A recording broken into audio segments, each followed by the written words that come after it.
Gloria a Dios. Dios les bendiga, hermanos. Es una bendición poder seguir, pues, impartiendo, ¿verdad? Un poquitito las clases, las cápsulas que tenemos para esta escuela de ciencia pastoral. Nuestra materia que estamos analizando es acerca de la liberación. Es una materia tan linda, ¿verdad? Nosotros creemos que ahí en 1 Corintios, Pablo le decía a esa iglesia que habían sido enriquecidos en todas las cosas, nada les faltaba en ningún don. De manera que lo que Dios persigue es enriquecer cada congregación, que cada iglesia tenga su equipo de intercesión, tenga su equipo de proféticos, tenga su equipo en el área de niños, en el área de jóvenes, y asimismo tenga su departamento de liberación. Este departamento es muy importante, hermanos, sobre todo cuando tenemos un giro evangelístico, porque la gente viene, así como dice Génesis 1:2, la tierra estaba desordenada, vacía y en tinieblas.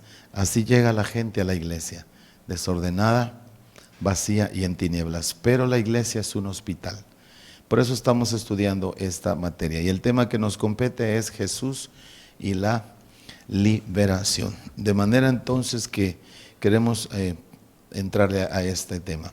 Mucha gente se pregunta, mucha gente, hermano, tiene cuestionamientos e inquietudes. Y se hacen preguntas cuando hablamos acerca de la liberación. Hay muchas preguntas, sobre todo cuando no estamos familiarizados. Y quiero introducirme en esto, ¿verdad? Muchos dicen, ¿por qué se habla mucho del diablo? Es las preguntas.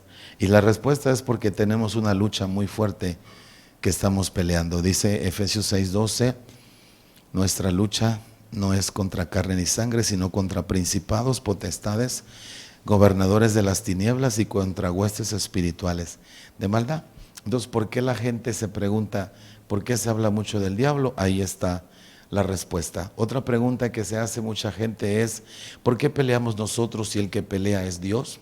Simplemente, hermanos, porque Dios hará su parte y nosotros haremos la nuestra. Jesús ya peleó en la cruz del Calvario y nos dio una victoria que el diablo nos quiere quitar.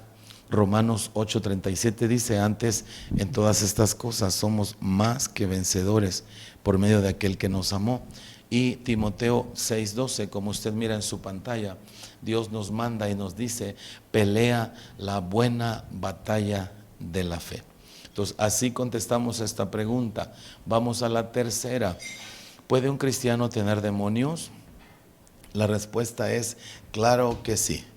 Es claro, ¿verdad? El caso que lo vemos en Lázaro cuando es resucitado por el Señor Jesús. El Lázaro sale de la tumba, pero dice la Biblia que salió atado en sus manos, en sus pies, y su cabeza estaba envuelta en un sudario. Entonces Jesús le dijo a sus siervos, desatadle y dejadle ir. Entonces eso está en San Juan 11:44. Esas ataduras representan cadenas espirituales, mismas que son trabajadas muchas veces por demonios. La resurrección la hace Jesucristo cuando nace, nos da la gracia de nacer de nuevo. Nacemos de nuevo, Él resucita nuestro espíritu, pero el pasado, hermano, nos persigue y traemos muchas ataduras que a veces pues no entendemos el por qué nos está pasando una situación adversa, pero la liberación nos ayuda. Otros casos de gente demonizada en la Biblia, ¿verdad? Por ejemplo, Judas, en San Juan 13:2 dice la Biblia que el diablo había puesto en el corazón de Judas Iscariote. Había sembrado una semilla, el diablo había accesado a su corazón. Otro ejemplo, ¿verdad? Donde dice que Lucas 22 dice, entró Satanás en Judas. Verso 3, entró Satanás en Judas, por sobrenombre Iscariote. Y resulta que Judas era un apóstol, amados hermanos, un apóstol que caminó con Jesucristo. Todo esto para contestar si un cristiano puede tener demonios. Otro ejemplo lo vemos en Hechos 5, dice que Pedro le pregunta a Ananías, ¿por qué llenó Satanás tu corazón? Para que mintieses al Espíritu Santo. O sea, note que era el diablo el que había llenado el corazón de Ananías. y de su esposa. Luego el caso más así, quizás más claro, más contundente es Hechos 8, donde dice que un hombre que era brujo ejercía la magia, hermanos, mucho antes de que llegara Felipe. Y dice la Biblia que Felipe llega, la ciudad se convierte, pero luego van los apóstoles y dice que imponían las manos y recibían el Espíritu Santo las personas. Entonces el mago le dijo a Pedro, le ofrece dinero y le dice, denme a mí ese poder, quiero tener ese poder. Y entonces Pedro le dice, tu dinero perezca contigo, no tienes tu parte ni suerte en este asunto, porque en prisión de amargura y en hiel de maldad veo que estás. Prisión de maldad y hiel de amargura, algo así, en Hechos 8, desde el 9 hasta el 23. Entonces vemos que tenía una hiel de amargura y había una prisión de maldad. Ese hombre tenía cárceles, tenía prisiones y ya era bautizado, ya era un discípulo de Felipe, pero no estaba libre. Entonces esto para hermanos, para contestar las preguntas que mucha gente se hace cuando hablamos de liberación. Otro hermano dilema que dicen, ¿verdad? Yo no quiero hablar ni oír nada que tenga que ver con Satanás. Hay gente que así lo dice. Existe gente, ¿verdad?, que tiene temor de oír la palabra Satanás o demonios. Pero tenemos que recordar el texto, ¿verdad?, de 2 de Timoteo. Dice que Dios no nos ha dado espíritu de cobardía, sino de poder, de amor y de dominio propio. Otra pregunta, ¿por qué se le da tanto crédito al enemigo? Y hermanos, no es que se le dé crédito, simplemente no debemos ignorar sus maquinaciones para que Él no gane ventaja sobre nosotros. Eso está en 2 Corintios 2, dice Pablo, al que vosotros perdonáis, yo también. Porque también yo lo he perdonado, si en algo he perdonado, por vosotros lo he hecho en presencia de Cristo, para que Satanás no gane ventaja alguna sobre nosotros, pues no ignoramos sus maquinaciones. Note que cuando ignoramos las maquinaciones, Él gana ventaja sobre nosotros. Y entonces la pregunta era, ¿por qué se le da tanto crédito al enemigo? Ya le dimos la respuesta. Entonces, a estas preguntas y a muchas otras que la gente se hace, hermano, las respuestas las encontramos en el ministerio del Señor Jesucristo. El ministerio del Señor empieza con una declaración muy especial, hermano, porque yo creo que lo que hizo Jesús ayer lo hace hoy y lo hará, hermano, hasta que Él venga, porque Jesucristo es el mismo de ayer, de hoy y por los siglos. Entonces dice, mire esto, en Lucas dice, el Espíritu del Señor está sobre mí. Oiga esto, por cuanto me ha ungido para... Ahí está la palabra para, como diciendo, este es el propósito por el cual Dios me ungió. Y empieza a dar la lista. Número 1, me ungió para dar buenas nuevas a los pobres. 2, me ungió para sanar a los quebrantados de corazón. 3, me ungió para pregonar libertad a los cautivos. 4, me ungió para dar vista a los ciegos. 5, para poner en libertad a los oprimidos. Y 6, para predicar el año agradable del Señor. Entonces esta declaración la hace Jesucristo. Pero yo quiero que usted note cuántas veces aquí se están pronunciando o se está como que refiriendo a la liberación. Un quebrantado de corazón, hermano, es una persona herida, lastimada en su alma. Un cautivo, dice, porque lo enviaron a pregonar libertad a los cautivos. Un cautivo es una persona poseída, endemoniada, ¿verdad? Dice poner en libertad a los oprimidos, también habla de liberación. Entonces Jesús, hermano, Él caminó bajo una unción de liberación. Yo le quiero mostrar en algunos minutos, hermano, en unos minutos más, cómo a donde quiera que Jesús llegaba, ahí había liberación. El caso es que Jesús en persona ya no está, pero sí está su cuerpo, hermano, místico, sí está su Espíritu Santo. Y la Biblia dice que donde está el Espíritu del Señor, ahí hay libertad. De manera que no podemos estorbar el ministerio de liberación. No lo podemos negar, no lo podemos obstruir, porque nuestras iglesias deben de ser hospitales. Por eso te hablo a ti, líder, a usted, pastor, le hablo, le aconsejo. Nuestras iglesias deben de estar equipadas con equipo de liberación. Por lo menos a mí me gusta trabajar con tratamientos. Yo le digo a la gente, el perdón es gratuito, no cuesta nada, pero la restauración tiene un precio, porque la restauración nos lleva a cerrar puertas, la restauración nos lleva a reconciliarnos, la restauración nos lleva a romper alianzas, pactos, hermano, un montón de cosas que a veces hacemos.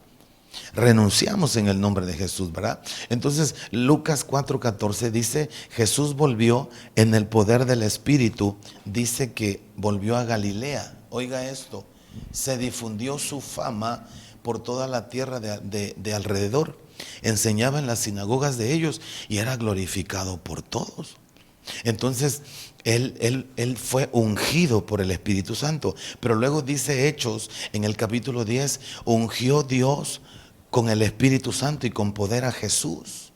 O sea, quiero darle a entender por qué se manifestaban los demonios, por qué a Jesucristo ¿verdad? A donde llegaba había liberación, porque Él estaba ungido. Entonces, las preguntas que la gente se hace, porque yo fui bautista, yo no entendía muchas cosas. Cuando yo empecé en el Evangelio, yo estaba endemoniado y yo no lo sabía.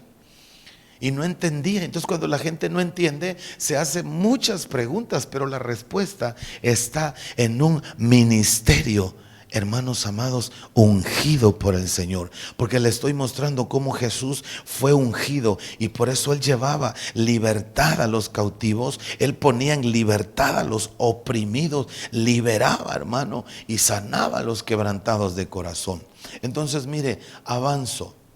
No fue ungido simplemente para predicar y para salvar a la gente, sino que el ministerio de Jesucristo fue más allá de eso. Él sanó enfermos, Él sanó dolencias entre el pueblo.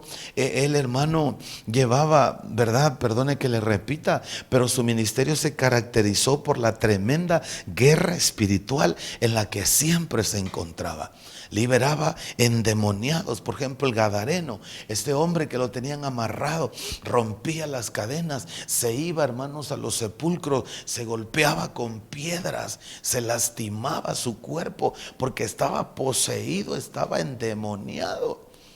Y llega Jesús, hermano, el mismo de ayer, el mismo de hoy, el mismo de mañana, llega a donde Él llega realmente con su sobrenaturalidad. Allí va a fluir la liberación. Bendito sea su nombre. Ahora, veamos algunos ejemplos de las liberaciones que Jesús hizo. Cheque este dato, por favor. Las liberaciones que Jesús hizo. Y hermanos, no voy a poder leer todos los versos, pero algunos los voy a estar pellizcando. En Lucas 4, en el verso 31, dice la Biblia, hermano, descendió Jesús a Capernaum, ciudad de Galilea, y les enseñaba en los días de reposo, y se admiraban de su doctrina porque su palabra era con autoridad. Dice que enseñaba en la sinagoga, ¿verdad?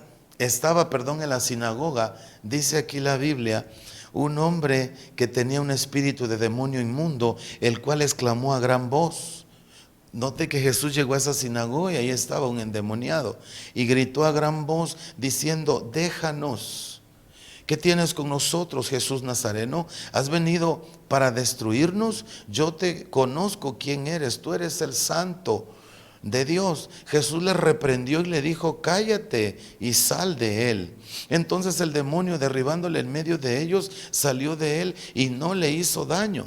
Y estaban todos maravillados y hablaban unos a otros diciendo, ¿qué palabra es esta que con autoridad y poder manda a los espíritus inmundos y salen? Y su fama se difundía por todos los lugares de alrededor. Ahora, yo quiero que note esto, hermano. Porque usted no ve en el Antiguo Testamento a un ministro de Dios liberando endemoniados. No lo ve. Porque esa gracia la trajo Jesucristo. Él, hermano, el Hijo de Dios se hizo carne. Dice la palabra que anuló el acta de los decretos que había contra nosotros, que nos era contraria. Dice que la quitó de en medio, la clavó en la cruz, despojó principados, despojó potestades. El plan de redención del cielo se estaba estableciendo en la tierra. Claro que existe la liberación, hermano. Claro que existe. Mucha gente por estar en ignorancia, hermano, hasta mueren. personas por cargar espíritus de maldiciones familiares, de accidente, de enfermedad, se mueren porque no les llegó la luz. Mi pueblo fue destruido porque le faltó conocimiento, dice la Biblia. Por eso sí existe la liberación, hermano. Nosotros sí creemos en el ministerio de la liberación. Entonces, vea este primer ejemplo. Los demonios conocían a Jesús, gritaban: yo sé quién eres tú, yo sé, perdón, quién eres tú, eres el Santo de Dios. Perdón, se alborotaban los demonios a donde Jesús llegaba. Otro ejemplo lo vemos en Lucas 4:40. Dice: al ponerse el sol, todos los que tenían enfermos de diversas enfermedades los traían. Y dice la Biblia, dice que Él ponía las manos sobre cada uno de ellos y los sanaba.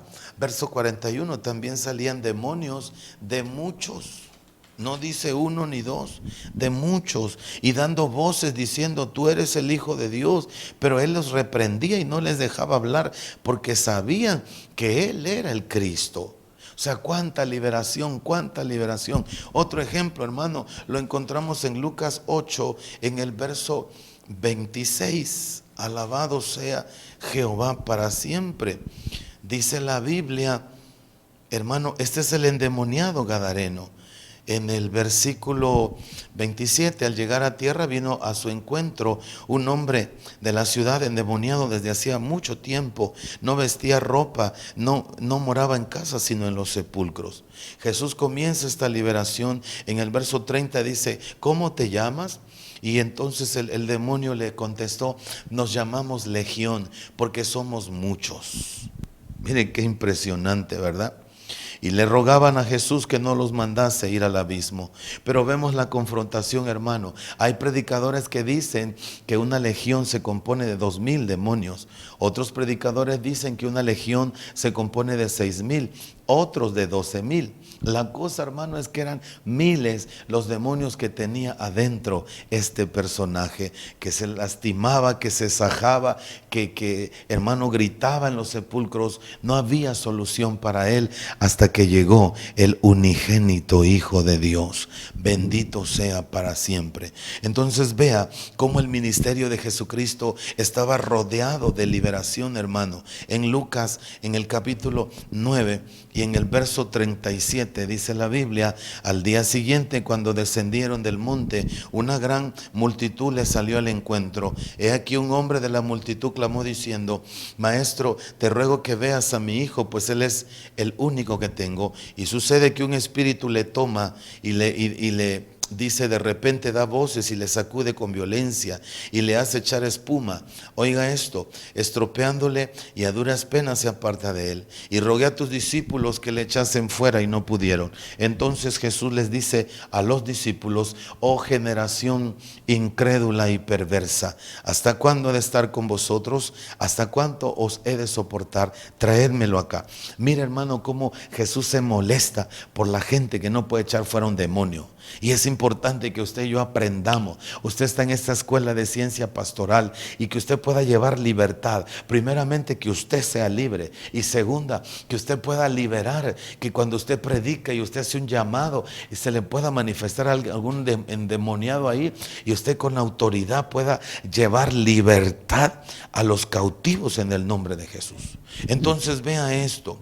Dice que mientras se acercaba el muchacho, el demonio le derribó y le sacudió con violencia. Pero Jesús reprendió al espíritu inmundo y sanó al muchacho y se lo devolvió a su padre. Y todos se admiraban de la grandeza de Dios.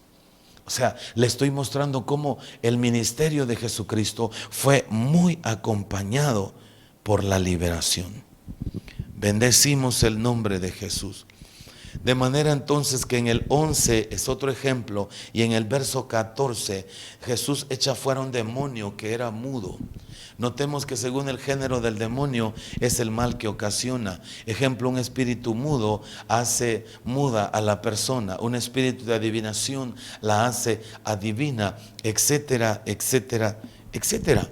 Y así, hermano, muchos casos de liberación. No podríamos, hermano, brincarnos el ejemplo de esta mujer que estaba atada por Satanás. En Lucas 13 y en el versículo 10 dice que había allí una mujer que desde hacía 18 años tenía espíritu de enfermedad y andaba encorvada y en ninguna manera se podía enderezar. Cuando Jesús la vio, la llamó y le dijo: mujer, eres libre de tu enfermedad.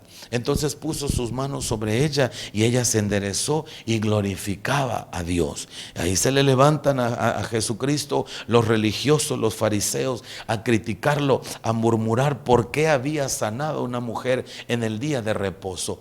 Y empieza, hermano, ahí una situación delicada, ¿verdad? Pero entonces en el verso 16 Jesús dice: y a esta hija de Abraham que Satanás había atado 18 años, ¿no se le debía desatar de esta ligadura en el día de reposo?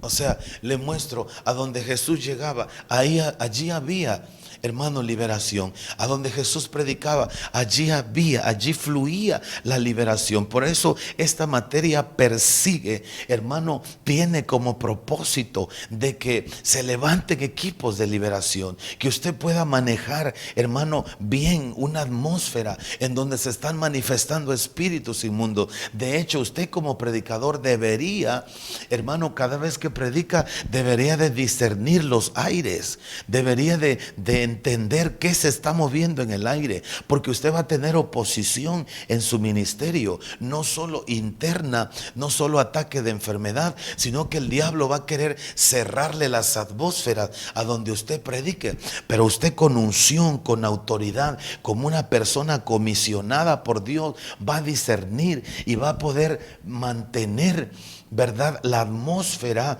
cuando se le están manifestando endemoniados. Porque en esta materia se va a estudiar todo eso. Usted se ha de acordar, por ejemplo, vamos a mirar cómo salen los demonios, cuáles son las agrupaciones de demonios, cuáles son, hermano, las manifestaciones demoníacas. Es importante saberlo. Yo le platicaba a usted, no sé si lo hice en la clase pasada, pero un día llego a una iglesia donde una mujer se estaba liberando, pero hermano, sin exagerarle, echaba bolas de sangre. Te echó una cubeta y primero regó hacia el piso. Yo me asusté, yo no sabía en ese instante. Y después me entero que había una brujería y le habían dado brebajes a beber. Y es impresionante, amados hermanos, porque el diablo sí existe. La ventaja que tenemos es que está vencido por los siglos de los siglos de los siglos. Por eso te invitamos a que te levantes. Para terminar esta cápsula, quiero decirle, hermano, todo ministerio con unción va a tener que entender esta situación de la liberación. La unción en un ministerio, es la que lleva la liberación. Es decir, cuando un ministro camina bajo la unción del Espíritu Santo, siempre le acompañarán señales. Y una de las señales es la liberación de los cautivos. Lucas 9, 1 al 2, Mateo 10, 1, dice que Jesús les dio a sus discípulos poder y autoridad sobre los demonios. En Lucas 10, 17 dice que los demonios se sujetan en el nombre de Jesús. Tenemos potestad de pisar serpientes y escorpiones. En Hechos 5, 16 los demonios eran sacados de los cuerpos y daban voces, salían gritando, salían aullando. En Hechos 8, 6 una unción fuerte había allí para liberar. Entonces nuestra comisión es esta. En Marcos 16, bendito sea Dios, en Marcos 16 y en el versículo 15 dice la palabra de Dios, hermano, palabras antes de que Jesús ascendiera a los cielos. Y esta sería como que la gran comisión, pero no la de Mateo, sino que es la de Marcos. En el verso 15 dice: Jesús les dijo, ir por todo el mundo y predicar el evangelio a toda criatura. Y dice: el que creyere y fuere bautizado será salvo, mas el que no creyere será condenado. Y estas son las señales que seguirán a los que creen. En mi nombre echarán fuera demonios. Yo quiero que note que la primera señal es echar fuera demonios. Es una señal de los que creen. Número 2, dice: hablarán nuevas lenguas. Aquí la tengo. Número 2, hablar nuevas lenguas.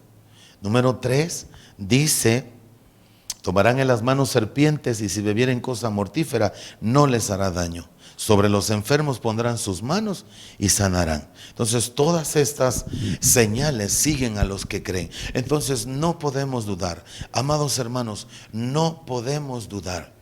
Sí existe el ministerio de liberación, sí existe. Jesús sí liberó cautivos, lo hizo ayer, lo hace hoy y lo seguirá haciendo mañana hasta que Él venga. Por eso te invito, hermano, alumno de esta escuela Ciencia Pastoral, sigue preparándote para que seamos ministros competentes, que llevamos libertad y liberación al pueblo. Bendito sea Dios. Entramos a la siguiente cápsula entonces. Y el siguiente punto es nuestros enemigos espirituales. Y aquí, hermanos, yo quiero explicarles algo muy importante, muy importante. Y alguien dirá, ¿qué será eso muy importante? Hermano, lo muy importante es que nadie puede pelear con alguien que no ve, que no conoce. De hecho, usted checa Estados Unidos y me imagino que todas las naciones lo hacen. Ellos tienen un equipo de inteligencia. En Estados Unidos hay el Pentágono. Ellos están analizando cada vez que van a la batalla, cada vez que van a la guerra. Analizan qué tanto tienen de armas su adversario, qué tanto puede el enemigo de ellos lograr enfrentarlos. Ahora, cuando eso lo trasladamos a lo espiritual, la Biblia también nos manda a hacer eso. Por eso tenemos que conocer a nuestros enemigos. De manera, hermanos amados, que la Biblia dice en Lucas 14, ¿quién de vosotros si va a la guerra, por qué no se sienta y considera que su enemigo viene con 10,000 y él va a enfrentarlo con 1,000? O sea, Jesús dijo, se sienta y considera. Por eso tenemos que conocer a nuestros enemigos. Y entonces la Biblia narra en 1 de Juan 5:19, dice la palabra que el mundo entero está bajo el maligno. Yo quiero que note esto. Eso lo dijo 1 de Juan, lo dijo el apóstol Juan. Y recordemos que el diablo siempre ha deseado ser reconocido como un Dios. Recuerde usted el caso de Ezequiel 18 e Isaías 14. Ahí se muestra cómo el enemigo, hermano, quiere un trono. El enemigo siempre ha querido un reino y ahora lo que él persigue es dominar la humanidad. Por eso él ha establecido jerarquías en distintas partes, distintas zonas. Así como existe la liberación de las personas, así existe la liberación de los territorios. No puede venir un avivamiento si no liberamos la tierra, si no, hermano, arrancamos las maldiciones y las semillas que el diablo se ha encargado de meterle a la tierra. Pero repito, aquí es donde se hace muy importante conocer a nuestro adversario. ¿Y cuál es la organización de las tinieblas? Chequen este dato, hermanos. Encontramos en Efesios 6:12, encontramos principados, ¿verdad? ¿Qué es un principado? Dice que viene de la palabra príncipe, que significa dominio o señorío, y hado, que significa geografía o demografía. Entendemos entonces que un principado es como si dijéramos un príncipe que ejerce dominio sobre una zona. ¿En dónde lo vemos? Bueno, en Daniel 10 dice la Biblia que el arcángel Miguel iba a pelear con el príncipe de Persia. No puede un humano pelear con un arcángel, hermano. La única persona que peleó fue Jacob, pero no era un arcángel, era una parucía del Señor Jesucristo. Y ahí, hermano, encontramos una revelación profunda. De manera que no era una pelea para destrucción, sino que era una pelea para conquista. Y ese es otro tema. Pero el príncipe de Persia en Daniel 10, hermano, es un espíritu territorial que estaba impidiendo que Daniel tuviera la respuesta. Otro principado lo encontramos en Marcos capítulo 5, verso 10, porque dice que los demonios que estaban en el Gadareno le rogaban a Jesús que no los lanzara fuera de aquella región. Yo quiero que note, hermano, no querían salir de la región. O sea, lo que ellos perseguían no era solamente estar dentro de ese hombre, sino que ellos querían estar en esa región. Fueron asignados a una región. Esos son los principados, hermano. En Hechos 19 también vemos un principado bajo el disfraz de un nombre, de una diosa pagana. Ese principado ejercía dominio en toda Asia y en el mundo entero, dice verso 27. Este principado en aquel tiempo se llamaba Diana. Hermano, perdone, hoy sin duda tiene algún otro nombre, pero hay principados de idolatría en donde, hermano, ese espíritu se aparece a la gente, les hace crecer su fe, los hace adeptos, devotos, les hace milagros, los prospera, pero de esa manera va agarrando poder, va agarrando dominio y va gobernando un territorio. Estos son los principados. Repito, estamos en Efesios 6:12. Después también habla de potestades, gobernadores y habla de huestes espirituales. Potestades son los espíritus bajo la autoridad de los principados. Ocupan lugares y regiones un poco menores que la de los principados. Es como decir, en un municipio hay una cabecera municipal, hay un alcalde, ¿verdad? Pero él tiene personas subordinadas y a su vez hay otros subordinados hasta llegar a un jefe de manzana, etcétera, el jefe de una colonia, qué sé yo, y tiene organizada una autoridad hablando físicamente. Así son las tinieblas: principados, potestades, gobernadores y huestes espirituales de maldad. Y cada vez, se va haciendo un poquito inferior la autoridad hasta llegar a las huestes. ¿Qué son las huestes? Son espíritus bajo la dirección de los gobernadores.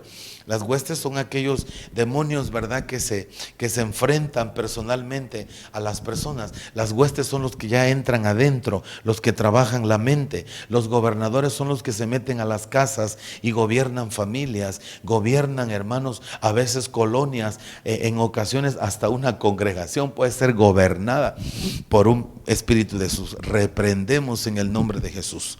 Ahora, ¿cuáles son las acechanzas que miramos aquí? Las operaciones de las tinieblas. Primero encontramos acechanza. ¿Qué es una acechanza? Es un engaño creado para perjudicar a alguien. Es acercarse a alguien ocultamente con el objetivo, dice aquí, ¿verdad?, con el objetivo de dañarle mortalmente. ¿En dónde miramos esa palabra acechanza? En Efesios 6:11. Dice: para que podáis estar firmes contra las acechanzas del diablo. Otra operación de tinieblas son las maquinaciones. ¿Qué es una maquinación? Es un proyecto artificioso. Yo quiero que note esto: un proyecto artificioso, dice la Biblia, y oculto, que está dirigido regularmente a un mal fin. Es, hermano, tramar algo oculto y artificiosamente contra alguien. ¿En dónde encontramos esa palabra maquinación? La encontramos en 2 Corintios 2:11. Para que Satanás no gane ventaja alguna sobre nosotros, pues no ignoramos sus maquinaciones. Yo quiero que usted analice conmigo, hermano, que tenemos que entender cómo operan. Primero, cuál es su organización. Luego hay que entender sus operaciones. Que Dios nos ayude. Por ejemplo, un día teníamos un caso de un muchachito, hermano, que tenía fuertes problemas con el suicidio. Fuertes problemas. Se había querido suicidar varias veces. Y gente oraba por él y hasta con brujo lo llevaron y no se componía. Y la raíz estaba en la mamá. El Espíritu reveló, aunque ahorita ya no se necesita grande revelación para poder entender eso, pero el Espíritu Santo reveló que su mamá lo quiso abortar y fuimos con la mamá. Me recuerdo, hermano, y ella confiesa que ella no quería tener al bebé. Tomó muchas pastillas, no se le cayó. Se puso varias inyecciones, no se le cayó. Y lo tercero que llegó a hacer esta señora fue golpearse la panza, golpearse duro la panza. De ella nos cuenta que se subía a una barda de 4 ladrillos y se aventaba parada con los pies abiertos. Así se aventaba la señora para que se le cayera el bebé. Y resulta que el bebé no se le cayó. El bebé nace con 2 vueltas del cordón umbilical, hermano. Traía espíritu de muerte porque ella misma lo quiso matar. traía espíritu de muerte. A los 3 años se cae terriblemente el niño de una hamaca. A los 6 años lo atropella un caballo. O sea, el niño lo perseguía la muerte a como diera lugar. Pero bendito el nombre de Jesús, porque llegó Jesucristo. Y para esto apareció el Hijo de Dios, para deshacer las obras del diablo. Por eso las operaciones son las acechanzas, son las maquinaciones, y es una estrategia. ¿Qué es una estrategia? Es una actitud de un general. Estrategia es el arte de proyectar y dirigir operaciones militares. ¿Qué más es estrategia? Es el arte de combinar movimientos de las tropas antes y durante el momento de la batalla. O sea, quiero darte a entender, las operaciones de las tinieblas son acechanzas, son maquinaciones y son estrategias. Peleamos, hermano, con enemigos que no podemos ver, no los hemos visto, pero para eso está el Espíritu de Dios, para darnos la revelación, para darnos la guianza, para darnos la autoridad y romper toda esa situación de las tinieblas. Ahora, pasamos a otro punto. ¿Cuáles son las características? Porque, hermano, los demonios tienen características, y en esta parte le voy a demostrar cómo nos llevan ventaja. Nos llevan mucha ventaja en algunas cosas los demonios a los cristianos. Y ahorita le voy a mostrar en qué. Mateo 12, verso 43 dice la Biblia. En Mateo 12 y en el verso 43 dice la Biblia: cuando el espíritu inmundo sale del hombre, anda por lugares secos buscando reposo y no lo halla. Entonces dice: volveré a mi casa de donde salí, y cuando llega la halla desocupada, barrida y adornada. Entonces va y toma consigo otros 7 espíritus peores. Note esto: 7 espíritus peores, y entrados moran allí, y el postrer estado de aquel hombre viene a ser peor que el primero. Ahora, ¿por qué dije que nos llevan ventaja, hermano? Porque ellos trabajan en unidad. Dice que es un espíritu que sale de un hombre y anda por lugares desérticos, no encuentra reposo. Entonces dice: voy a regresar a mi casa. Y cuando la llega, ya está adornada, ya está limpia la casa. Entonces ese demonio dice: momento, hay una orden de las tinieblas que los demonios mayores ayuden a los menores. Entonces va y toma consigo 7. Y dice la Biblia: mayores que él, peores que él. Entonces dígame si no está actuando humilde el primer demonio, porque lo primero que hizo fue reconocer que él era menor que los otros 7. Primer cosa. La segunda, le dice a los 7: oigan, échenme la mano, quiero entrar a mi casa, pero se me hace difícil. Y ahí vienen los 7. Y por ejemplo, nosotros los cristianos nos cuesta mucho reconocer que a veces somos menores que otros. Primer cosa. Y segunda cosa, nos cuesta pedir ayuda. Y tercer cosa, nos cuesta trabajar en unidad. Y mire los demonios, ¿cuáles son las características de los demonios? Les gusta y buscan el reposo, se sienten seguros en los lugares secos donde no hay presencia de Dios. Hacen caza a los cuerpos humanos. Cuando están en un cuerpo, cuando no están, andan buscando el reposo por otros lados, hermano. Cuando han salido de alguien, vuelven a atacar. Son inteligentes porque cuando están en apuros buscan la ayuda de otros demonios que tienen mayor rango y mayor poder. Trabajan unidos, los mayores ayudan a los menores, y las casas desocupadas son víctimas de ellos.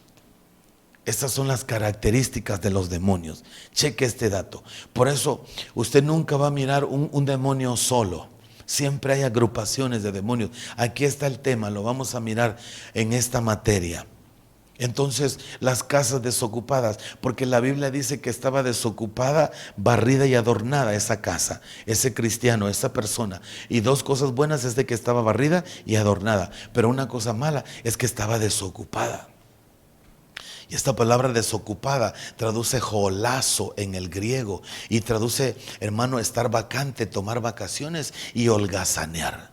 ¿Sabes por qué lograron entrar los demonios? Porque esa casa estaba desocupada. Usted no tiene que estar desocupado. Usted no debe de estar de ocioso. La gente desocupada es víctima de esos demonios, hermano. Por eso Dios nos llamó a dar fruto, a servirle, a ser diligentes. Alabado sea para siempre el santo nombre del Señor.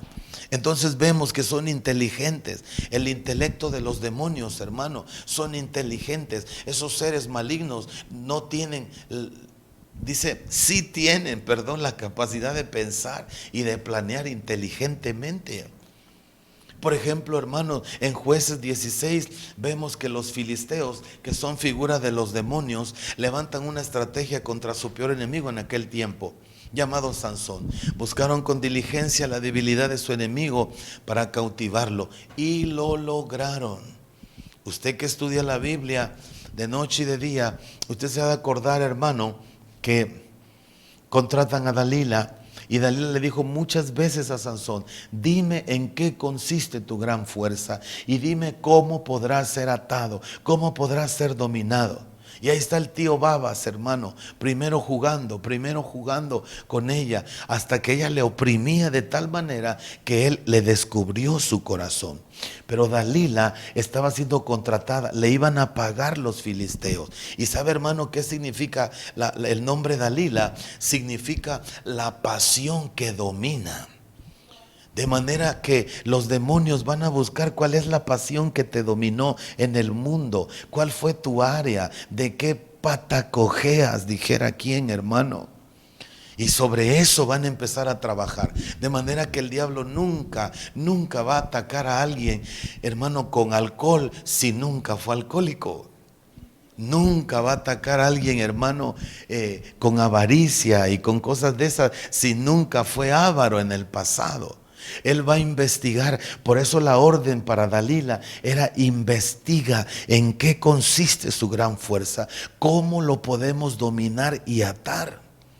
O sea, si vemos que los demonios sí piensan, hermano. De alguna manera podemos ver cómo establecen una tentación. Yo no sé si le ha pasado, pero híjole, hay tantas cosas que no puedo platicarle, ¿verdad? Pero está comprobadísimo. A veces, hermano, por alguna causa no pudiste pasar por una calle, venías manejando, pero parecería que el diablo te abrió otra. Y sin darte cuenta tú, pues vas manejando, pasas por la otra. Pero lo que no sabes es que en esa otra tiene un dardo preparado en el camino. Por eso Jesús dijo: velad y orad para que no caigáis en tentación. Pedro también lo dijo: velad, porque vuestro adversario el diablo anda como león rugiente buscando a quien devorar.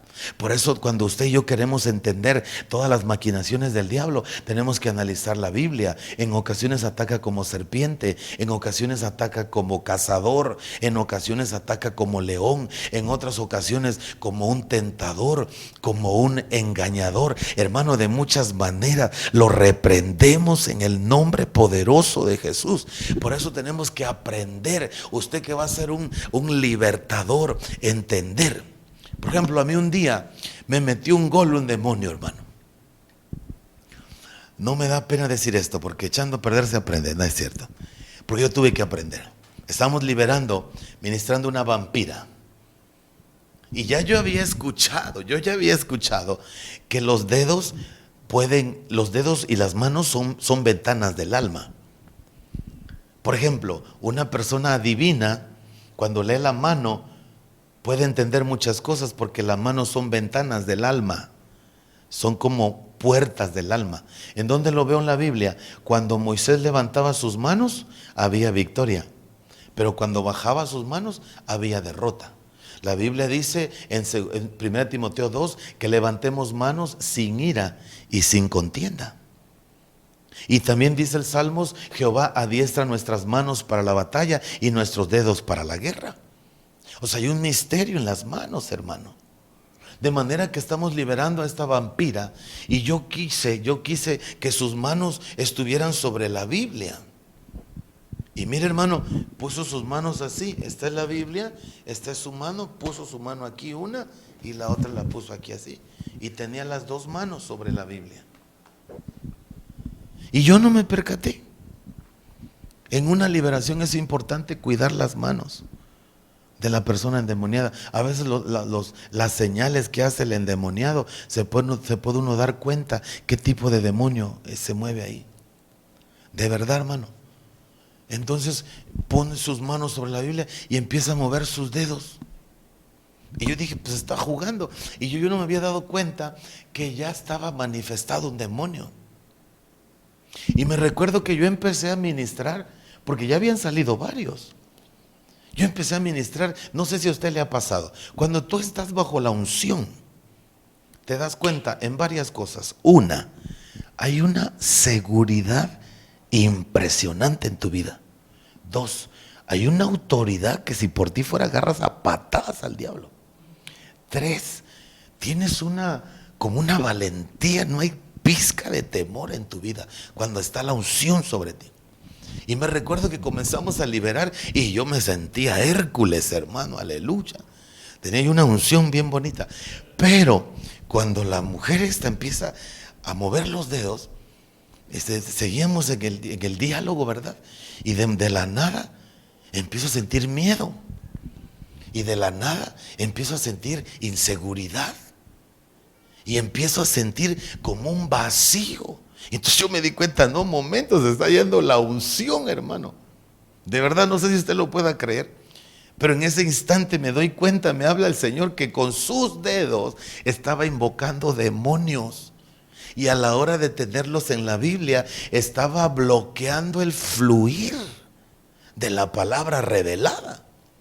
Y entonces cuando me doy cuenta y volteo hacia mi lado, empiezo a ver un montón de demonios que habían llegado, vinotauros, demonios con mitad humano, un montón, porque era una vampira, era una sacerdotisa. Y me empezó a entrar miedo, hermano.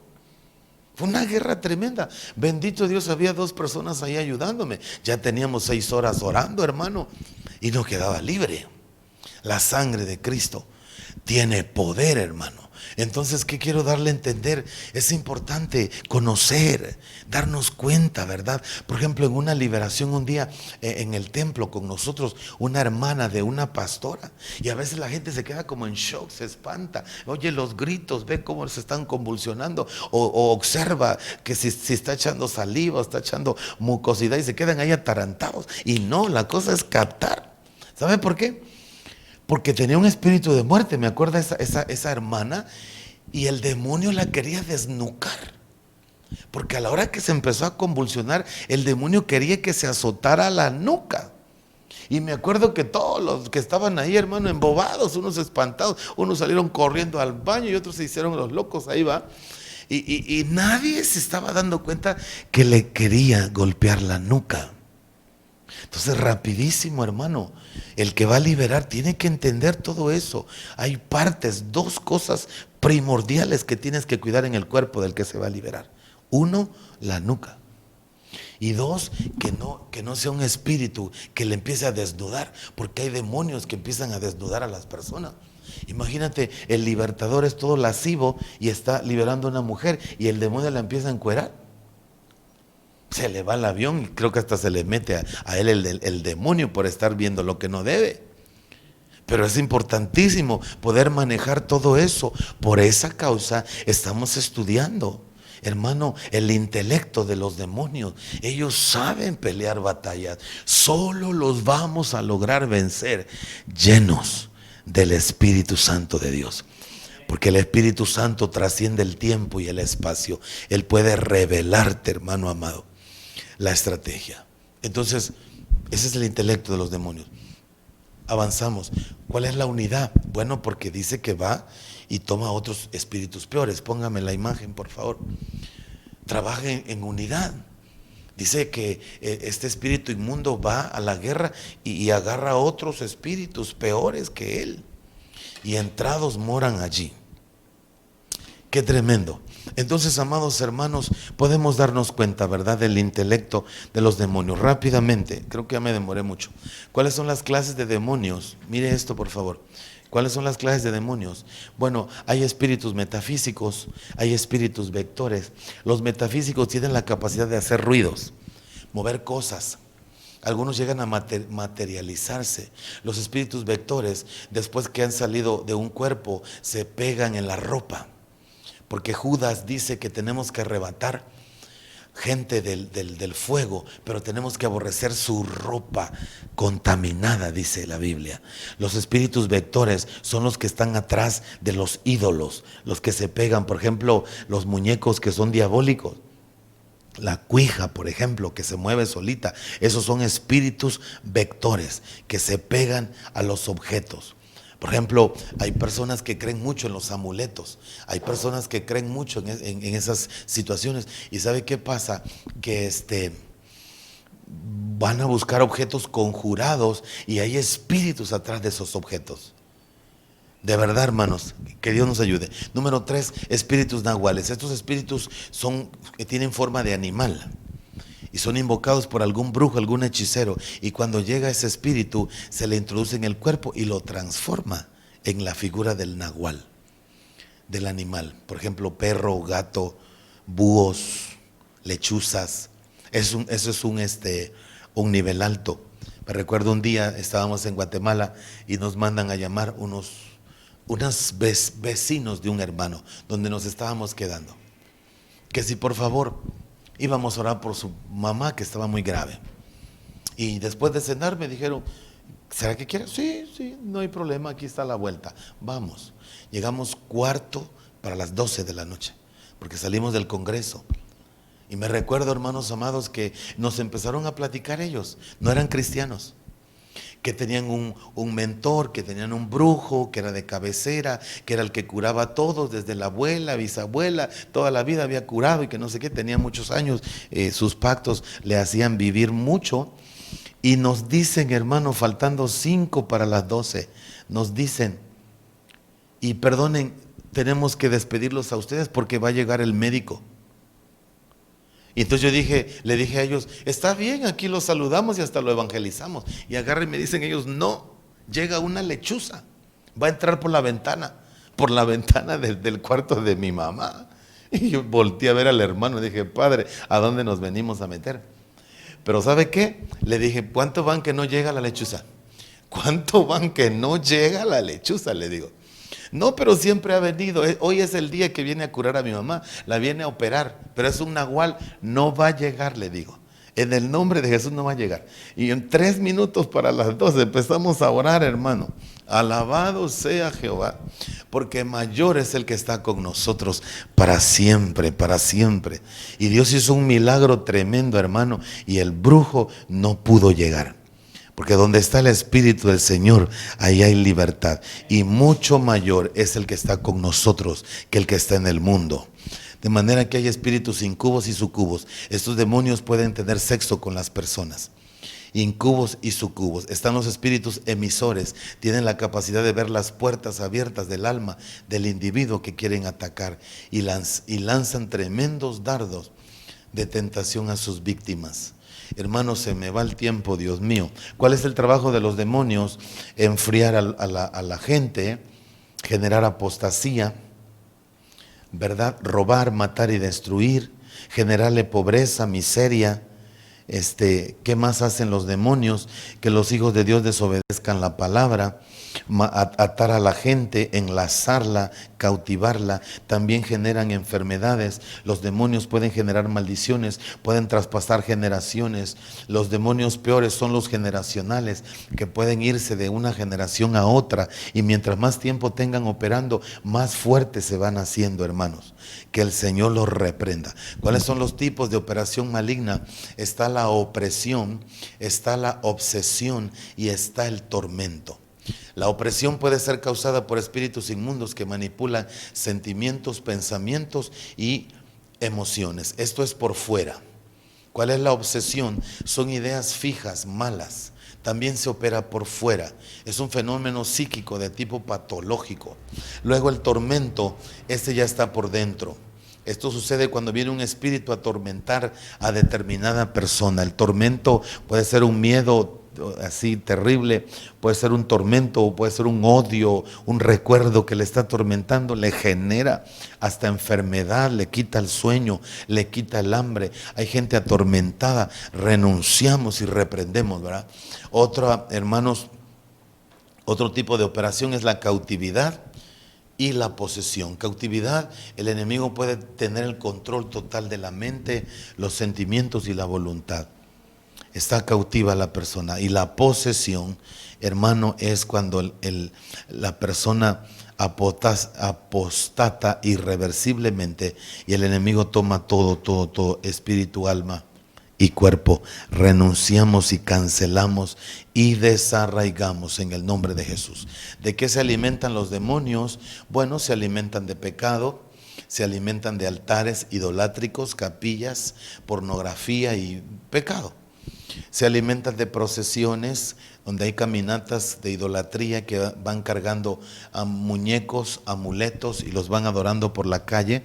También se alimentan de música mundana, de verdad, en los antros, en los bares, todas esas juergas, fiestas que hacen.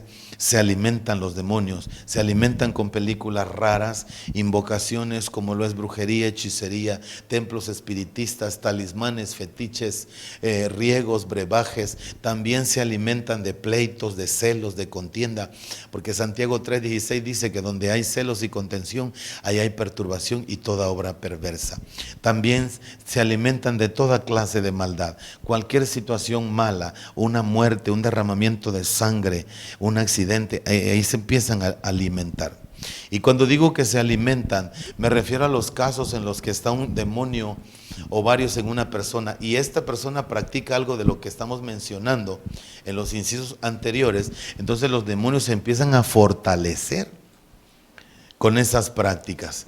¿Y cómo se debilitan los demonios? Bueno, número 1, por la presencia de Dios.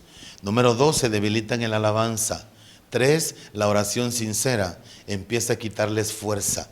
La predicación ungida de un hombre o una mujer de Dios empieza a quitarles fuerza. La lectura de la palabra en voz alta empieza a quitarles fuerza. La guerra espiritual, el ayuno, la santa cena, el bautismo en agua empieza a romper, a romper, a romper. Por eso es una especie de liturgia, hermano, religiosa, aunque no es correcto el concepto que estoy usando, pero me refiero a todas las ceremonias, todo lo que involucra nuestra fe, todo eso va debilitando, todo eso, el congregarse, leer la palabra, el ayunar, el adorar, el orar, todo eso los va debilitando. Por eso cuando el diablo quiere ganar la batalla, lo primero que va a hacer en el cristiano es alejarlo de lo que debilita su fuerza.